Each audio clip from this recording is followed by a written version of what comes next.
పెద్దలు వైఎస్ఆర్ కాంగ్రెస్ పార్టీ రాష్ట్ర అధ్యక్షులు జగన్మోహన్ రెడ్డి గారు మరి విజయనగరం జిల్లా అధ్యక్షులుగా మరి నన్ను నియమించడం, మరి దానికి పెద్దలందరూ కూడా పెద్దలు సాంబశివరాజు గారు, పెద్దలు సత్యబాబు గారు, అలాగే ఎమ్మెల్సీ శాసనమండలి సభ్యులు వీరభద్రం గారు, అలాగే నియోజకవర్గం ఇన్ఛార్జీలు అలాగే అప్పలనర్సి గారు, వడకొండ అప్పలరెడ్డి గారు, సురేష్ బాబు గారు, అలాగే పుష్ప శ్రీవాణి గారు, రాజేందర్ గారు, ప్రసన్న కుమార్ అందరూ కలిసి మరి నన్ను బలపరిచి మరి ఈ సమావేశాన్ని ఏర్పాటు చేయడానికి వాళ్ళందరికీ కూడా ప్రత్యేకంగా నూతన సంవత్సరంతో ధన్యవాదాలు తెలియజేసుకుంటూ, ఇది మొట్టమొదటి సమావేశం. ఈ సమావేశాన్ని మరి జిల్లాలోని పెద్దలు సాంబశివరాజు గారు జిల్లా అధ్యక్షులుగా, అలాగే కొన్ని సంవత్సరాలు వీరభద్రం గారు జిల్లా అధ్యక్షులుగా చేసి జిల్లాని వైఎస్ఆర్ కాంగ్రెస్ పార్టీని అనేక విధాలుగా ముందుకు తీసుకెళ్ళి నడిపించారు. మరి నాకు ఈ బాధ్యత అప్పచెప్పారు కనుక పెద్దలందరూ సహాయ సహకారాలతో వైఎస్ఆర్ కాంగ్రెస్ పార్టీని ఈ జిల్లాలో ముందుకు తీసుకెళ్తానని చెప్పి మీ ద్వారా తెలియజేసుకుంటూ, మీరు రాష్ట్ర ప్రభుత్వం చేపడుతున్న అనేక కార్యక్రమాల మీద గతంలో 2.5 సంవత్సరాల నుంచి కూడా అనేక పోరాటాలు కూడా చేశాం. మళ్ళీ రాబోయే రోజుల్లో కూడా అందరూ పెద్దల సహాయ సహకారాలతో పోరాటాలు చేస్తానని మీ ద్వారా తెలియజేసుకుంటూ, ఇప్పటికే జిల్లాలోని అనేక కమిటీలు జిల్లాలోని పెద్దల ఆదేశాల మేరకు కమిటీలు నియమించడం జరిగింది. ఇంకా కొన్ని కమిటీలు మరి వేయవలసింది ఉంది. కొన్ని పాత కమిటీలు కూడా కొన్ని మరి బొబ్బిలి, మరి అలాగే ఎస్కోట, కొన్ని అలాగే గొర్రెల మండలం ఇవన్నింటిలో కూడా కమిటీలు వేయవలసింది ఉంది కనుక మళ్ళీ కొత్త కమిటీలు వేయాలని ఆలోచించే పెద్దలందరితో కూర్చొని కమిటీలు ఏర్పాటు చేసుకునే కార్యక్రమం కూడా ఉంటుంది. అలాగే పెద్దలందరితో చర్చించి ఈ పార్టీ కార్యాలయాన్ని కూడా జిల్లాలోని మరి ఏర్పాటు చేయవలసింది ఉంది కనుక పెద్దలతో కూర్చొని ఒక కార్యక్రమాన్ని రూపొందించి రాబోయే రోజుల్లోనే అందరితోనే కలిసి ఈ జిల్లాని ఒకే తాటి మీద నడిపించి కార్యక్రమాలన్నీ నిర్వహిస్తానని చెప్పి మీ ద్వారా తెలియజేసుకుంటాం. అది జిల్లా పరిషత్ అధ్యక్షులుగా మరి గతంలో కన్వీనర్గా చేసినటువంటి బెల్లాన చంద్రశేఖర్ గారికి నియమించడం పెద్దలందరి తాలూకు సూచనల మేరకు నియామకం చేయడం జరిగింది. హృదయపూర్వకంగా దాన్ని అభినందిస్తూ మరి పెద్దలు సాంబశివరాజు గారు, మరి స్వామి గారు, గౌరవనీయులు సత్యబాబు గారు, ఇతర వైఎస్ఆర్ పార్టీ ముఖ్యులందరూ కలిసి ఈవేళ ఈ నియామకంలో పాత్ర వహించి తీసుకున్న నిర్ణయం ఇది. ఈ జిల్లాలో వైఎస్ఆర్ పార్టీ సమిష్టిగా సంఘటితంగా అత్యంత బలంగా దశల వారీగా రూపొందడం జరిగింది. మరి మాజీ మంత్రివర్యులు సాంబశివరాజు గారి మొట్టమొదట అధ్యక్షుడిగా తీసుకున్న ఆ తర్వాత దాన్ని మరింత బలోపేతం చేసే దిశగా మరి వీరభద్రస్వామి గారు చేసే ప్రయత్నాలు, మరి సత్యబాబు గారు కలిసిన తర్వాత పూర్తిగా దీన్ని 100% వైఎస్ఆర్ పార్టీ జిల్లాలో అత్యంత బలంగా ఉంది. మరి దాన్ని విజయపథం నడిపించే దిశగా మరి చంద్రశేఖర్ గారు పూర్తి బాధ్యతలు తీసుకొని జగన్మోహన్ రెడ్డి గారి ఆదేశానుసారంగా ఇక్కడ జిల్లాలో ఉన్నటువంటి పెద్దలందరినీ కలుపుకుంటూ సంఘటితంగా ఈ జిల్లాలో మొత్తం అన్ని స్థానాలు కైవసం చేసే దిశగా తప్పకుండా ప్రయత్నం జరుగుతుంది.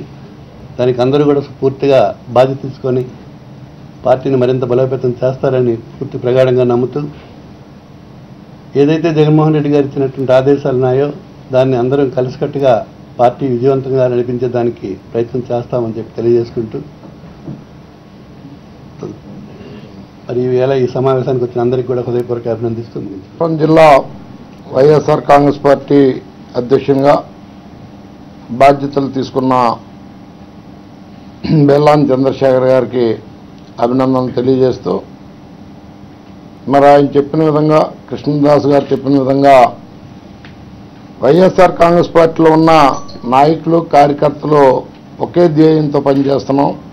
అది రానున్న కాలంలో ఈ రాష్ట్రానికి వైఎస్ జగన్మోహన్ రెడ్డి గారు ముఖ్యమంత్రి చేయాలి, ముఖ్యమంత్రి అవ్వాలని ఒకే ధ్యేయం అందరిలో ఉన్నందున మరి ఈరోజు అధ్యక్ష బాధ్యతలు స్వీకరించిన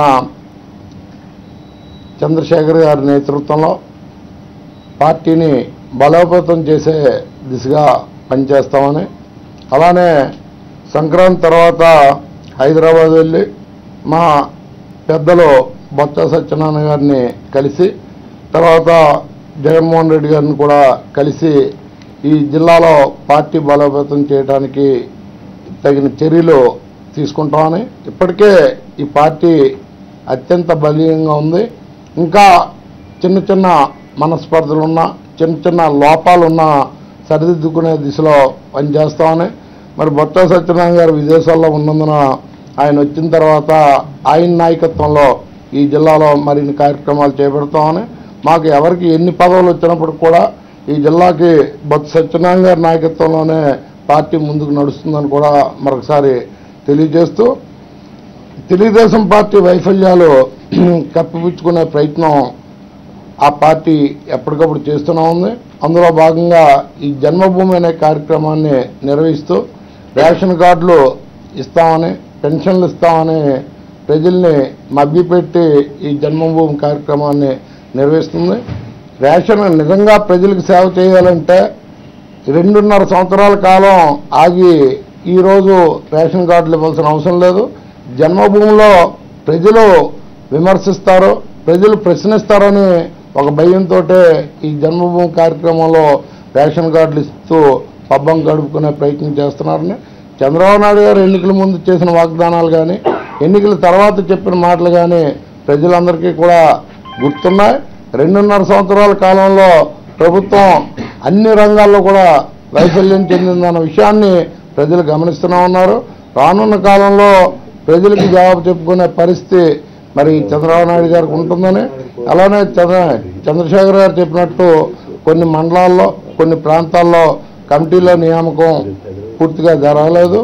అలానే ఇటీవల పార్టీని విడిచి కొందరు వెళ్ళిన ప్రాంతాల్లో కూడా పార్టీని పటిష్టపరిచే పరిస్థితిలో పార్టీ నిర్ణయాలు ఉంటాయని కూడా ఈ సందర్భంగా చెప్తూ, సంక్రాంతి తర్వాత చంద్రశేఖర్ గారు చెప్పిన విధంగా జిల్లా వ్యాప్తంగా అన్ని మండలాల్లో కూడా కమిటీల నియామకం చేస్తూ, అంటే పర్యటనలు చేస్తూ పార్టీకి దిశాదశ నిర్ణయాలు కూడా తెలియజేస్తామని ఈ సందర్భంగా తెలియజేస్తాం. ఎక్కడ తెలియదు, మరి మీకు తెలియాలి. ఎందుకంటే గతంలో విజయవాడ చేసాం మననే. విజయవాడ విజయవంతంగా ఈ 8 సార్లు ఈ జిల్లా రాష్ట్రంలోని 8 దగ్గర నిర్వహిస్తే 9 దగ్గర నిర్వహించిన దగ్గర 8 నిర్వహించిన దానికన్నా జిల్లాలోని విజయనగరం జిల్లాలోనే చాలా చక్కగా, చాలా జాగ్రత్తగా అయింది, చాలా బాగా అయింది అనేది మా రాష్ట్ర అధ్యక్షులు స్వయంగా చెప్పారు. కనుక మరి ఇక్కడ గ్రూపులు ఉన్నాయని మీరు అంటున్నారు తప్పించి మాకైతే ఎక్కడ గ్రూపులు ఉన్నాయని అయితే మాకైతే మరో దగ్గర నుంచి కూడా 20 వర్గాలు పిలిచిన పరిస్థితి ఉందండి. ఎవరికి 20 వర్గాల నుంచి పిలిచిన చీరుపల్లిని పిలిచిన సందర్భం ఉంది. కలిసే వచ్చాం కదా, ఎక్కడ విడిపోయి వచ్చాం ఎవరన్నా కన్వర్ట్ చేసేటప్పుడు కార్యకర్తల్ని కన్వర్ట్ మీకు ఎవరు చెప్పారు?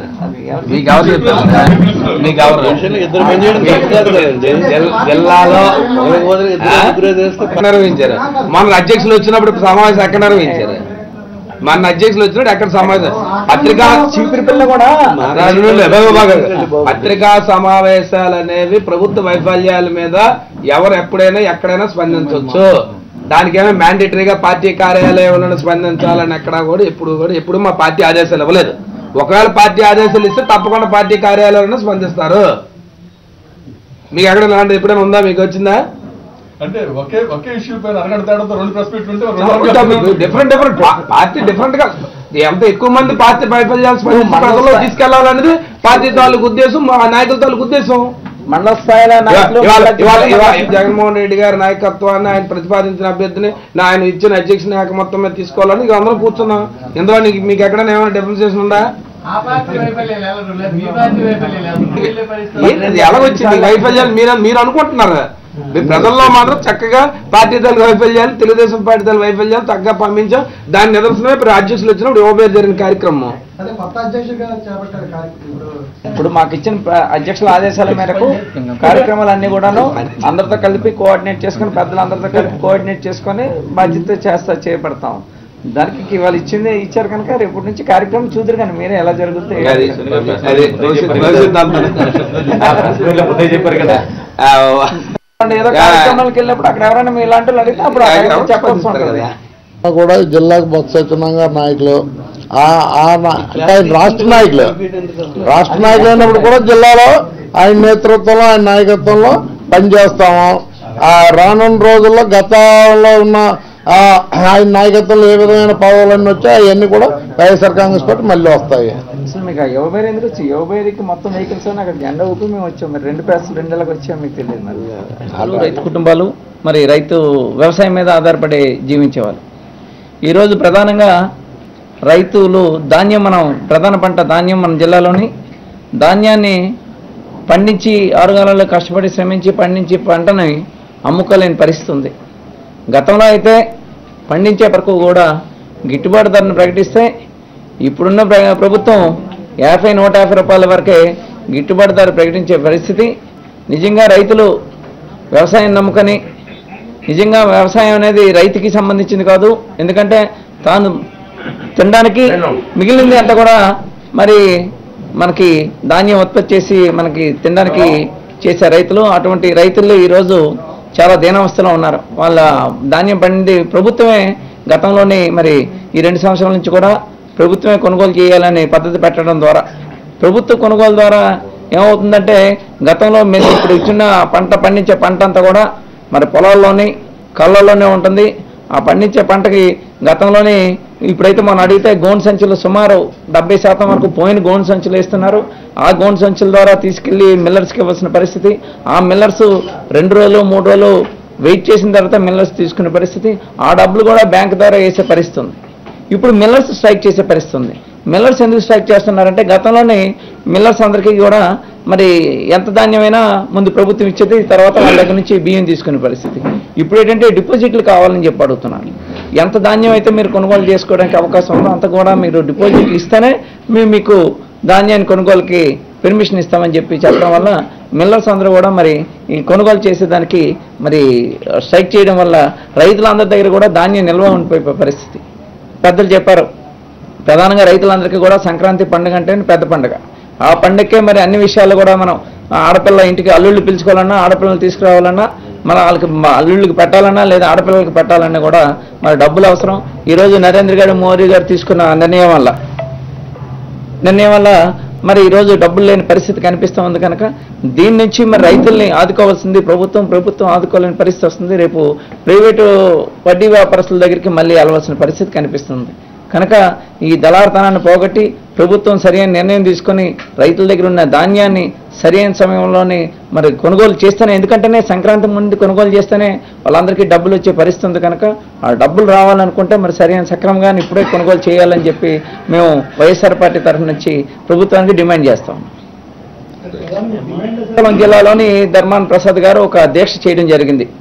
రైతు ఈ ధాన్యం మీద కొనుగోలు చేయాలని చెప్పేసి, అలాగే ధాన్యానికి సరైన మద్దతు ఇవ్వాలని. ఎందుకంటే అన్ని ఏ ప్రొడక్షన్ అయినా ఏ కంపెనీ వాళ్ళైనా ఒక ప్రొడక్షన్ తయారు చేస్తే ధర నిర్ణయించుకునేది ఆ కంపెనీ వాళ్ళు నిర్ణయించుకోగలరు. ఒక రైతు మాత్రమే తాను పండించిన పంట కష్టపడి పండించిన పంటకి ధర నిర్ణయించుకోలేని పరిస్థితి. ఈరోజు ఎకరాకి సుమారు 16,000 రూపాయలు వర్షానికి ఖర్చు అయితే ఎకరాకి 25 బస్తాలు దిగుబడి వస్తుంది. 25 బస్తాలు దిగుబడి వస్తే దానికి ఖర్చు మనకి 16,000 ఖర్చు పోతే మిగిలిన ఉన్నది 9,000 రూపాయలు రైతుకి మిగులుతుంది.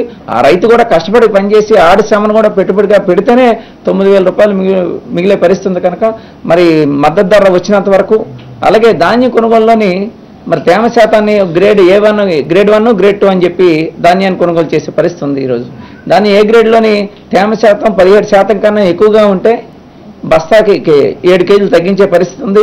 ఇంకా దాని ధర కూడా 800 నుంచి 900 రూపాయలకి కొనుగోలు చేసే పరిస్థితి ఉంది. అలాగే బి గ్రేడ్ ధాన్యాలు ఏదైతే ఉన్నాయో, గ్రేడ్ 2 ధాన్యాలు ఏదైతే ఉన్నాయో దాన్ని 700 నుంచి 800 రూపాయలు కొనుగోలు పరిస్థితి. ఇదంతా దళారుతనం అనమాట. రైతుకి సరైన ధర లేకుండా మధ్యవర్తికి డబ్బులు మిగిలే విధంగా చేసే కార్యక్రమం ఇది. మరి దీని గురించి అని చెప్పి ధర్మాన ప్రసాద్ గారు శ్రీకాకుళం జిల్లాలో చేశారు. తప్పకుండా అధ్యక్షులు దాన్ని చూడడం జరిగింది. మరి అన్ని జిల్లాల్లో కూడా మరి ఆయన ఆదేశాల మేరకు తప్పకుండా మరి దీక్షలు చేసి రైతుల్ని చైతన్యపరిచి, ఎందుకంటే ప్రధానంగా మనం విజయనగరం శ్రీకాకుళం జిల్లాలు 2 జిల్లాలు కూడా వ్యవసాయం మీద ఆధారపడినాను. ముఖ్యంగా ప్రధాన పంట ధాన్యం, తర్వాత కమర్షియల్ క్రాప్స్. మనం కమర్షియల్ క్రాప్స్ తక్కువ వేస్తాం కనుక ధాన్యాన్ని గురించి అని చెప్పి మన రైతుల్లో మీ చైతన్యం తీసుకొస్తాం. రేపు జన్మభూమి గ్రామాల్లో వస్తారు కనుక దాన్ని నిలదీసే అడిగే ప్రయత్నాలు కూడా మేము వైఎస్ఆర్ కాంగ్రెస్ పార్టీ తరఫున చేస్తామని చెప్పి తెలియజేస్తాం. కొనుగోలు కేంద్రాల ద్వారా ఎక్కడ జరిగినా ఇప్పుడు ఈరోజు గ్రేడ్ 1 అని తేమ శాతం అని నిర్ణయిస్తున్నారు. కొనుగోలు కేంద్రాల్లో ఎక్కడ కొనట్లేదు. ఎందుకంటే కొనుగోలు కేంద్రాల్లో కొంటే డబ్బులు చక్కగా టైం కింద ఇవ్వట్లేదు అని చెప్పి దాన్ని చైతన్యం చేయాలి. అదే కొనుగోలు కేంద్రాలు కూడా కొన్ని వాళ్ళకి ఎక్కడైతే ఇంపార్టెంట్ ఏదైతే వాళ్ళకి తెలుగుదేశం నాయకులకు అనుకూలంగా ఉన్న సెంటర్లోనే కొనుగోలు కేంద్రాలు పెడుతున్నారు తప్పించి జిల్లా అంతా కూడా కొనుగోలు కేంద్రాలు పెట్టి దాన్ని ఏర్పాట్లు కానీ దాని ప్రత్యామ్నాయాలు కానీ చేయట్లేదు ఎక్కడ. తప్పకుండా దాని మీద మేము పోరాటం చేస్తాం. దాని మీద పోరాటం కొనుగోలు కేంద్రాల మీద పోరాటం చేసి కొనుగోలు కేంద్రాల్లో పర్చేజ్ చేసి ఏర్పాటు చేయాలని చెప్పి మేము పోరాటం చేస్తాం. ఎందుకు ప్రధానంగా మనకేంటంటే జిల్లాలోని వాళ్ళు ఏం చేస్తున్నారంటే జిల్లాలోని పార్తపురం డివిజన్లోని ఎక్కువ ధాన్యం పండుద్ది, ఈ డివిజన్లో తక్కువ ధాన్యం పండుద్ది కనుక ఈ డివిజన్లోని తక్కువ కొనుగోలు కేంద్రాల సెంటర్లు ఏర్పాటు చేయడం, పార్తపురం డివిజన్లోని కొంచెం ఎక్కువ కేంద్రాలని ఏర్పాటు చేయడం వల్ల కూడా మనకి ఒక నష్టం ఇబ్బంది కలుగుతుంది. దాన్ని కూడా మరి దాని మీద పోరాటం చేస్తాం.